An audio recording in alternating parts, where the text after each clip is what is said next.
বিশ্বকাপের ইতিহাসে দ্রুততম গোল করে বিশ্ব রেকর্ড মরক্কোর। দ্বিতীয় রাউন্ডের পথে দলটি প্রিয় দর্শক স্কটল্যান্ডের বিপক্ষে আজ বাছা মরার লড়াইয়ে মাঠে নেমেছিল মরক্কো, যেখানে ম্যাচের শুরুতেই দুর্দান্ত গোল করে বসেন মরক্কোর ফুটবলার সাইবুরি, যেখানে মাত্র 2 মিনিটে দুর্দান্ত গোল করেন তিনি। তার দুর্দান্ত গোলে হাফ পেনারের আগে 1 গোলে এগিয়ে থাকেন মরক্কো।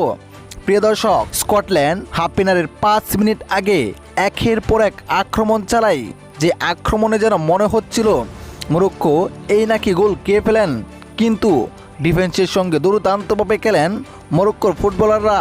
হাফ পেনারের আগে 1 গোলে এগিয়ে থেকে যান মরক্কো। এরপর দ্বিতীয় অর্ধের খেলার শুরু থেকে আক্রমণাত্মক ফুটবল খেলতে থাকেন স্কটল্যান্ড, কিন্তু তারা কোনো গোলের দেখা পাচ্ছিল না। শেষ মোমেন্টে আরও আক্রমণ করেন তারা। মরক্কো দুর্দান্ত খেলতে থাকেন। শেষ পর্যন্ত মরক্কোর কাছে 1 গোলের ব্যবধানে হেরে যায় স্কটল্যান্ড।